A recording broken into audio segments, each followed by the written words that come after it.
কোনো দিকে নজর নাই, ডানে বামে কেউ তাকাবেন না। ভাইজান, জানি না আজকের এই মাহফিল কার যেন জীবনের শেষ মাহফিল হয়ে যাবে। আমার বন্ধুরে, আমার ভাইরা, আমার কাজে টোলের বাবারা, আল্লাহর কোরআন শরীফ নিয়ে বলছে, আল্লাহ পাক বলেন, ইয়াসআলুনাকা মাযা ইউনফিকুন।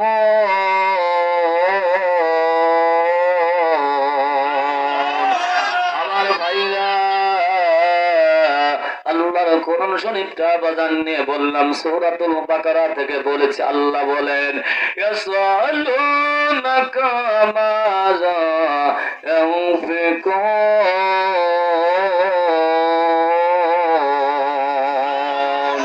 ইয়া রাসূলুল্লাহ, হাবিবাল্লাহ, তোমার উপরে যে 30 পারা কোরআন দিয়েছি, নবীজি আমার পক্ষ থেকে কাজীটল বাসীকে, উল্লাপাড়া বাসীকে, ভাঙড়া বাসীকে, এই গ্রামের বাসীকে, তামাম পৃথিবীর মানুষদেরকে আমার পক্ষ থেকে জানিয়ে দিবেন, ইয়া রাসূলুল্লাহ, হাবিবাল্লাহ, জোরে বলেন মারহাবা। আমার ভাইরা, আমার বন্ধুরে, আমার কাজীটলের বাবারা, কোন দিকে ভাই খেয়াল নাই। আল্লাহর কোরআন শরীফ নিয়ে বাজান বলেছে, আল্লাহ বলেন, এই গ্রামের মানুষদেরকে নবীজি আপনি জানিয়ে দিবেন, তারা যেন 2 জায়গায় টাকা পয়সা খরচ করে। জোরে বলেন সুবহানাল্লাহ। বলো তো যুবক, কয় জায়গায় খরচ করা লাগবে? আমার ভাইরা, আমার বন্ধুরে, আল্লাহ পাক কুরআনুল কারীমের মধ্যে জানিয়ে দিলেন, নবীজি আমার পক্ষ থেকে তামাম পৃথিবীর মানুষদেরকে বলবেন, তারা যেন 2 জায়গায় টাকা পয়সা খরচ করে। জোরে বলেন সুবহানাল্লাহ।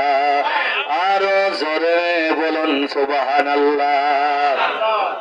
আমার ভাইয়া, আমার বন্ধুরে, কোথায় আপনি খরচ করবেন, কোথায় আপনি টাকা পয়সা দেবেন? সালেক সম্মেলন কাদরিয়া তরিকার নেসবতে আসছেন, বসছেন, অনেকে আশেপাশে বসে আছে, এমনি এমনি বসে আছে। আমার ভাইরা, আমার বন্ধুরে, আল্লাহ রসুল বলেন, সাহাবীরা রে, 4 জিনিসের থেকে শুধু টাকা থাকবে, আল্লাহ তোমার গুনাহ মাফ করে দিবে।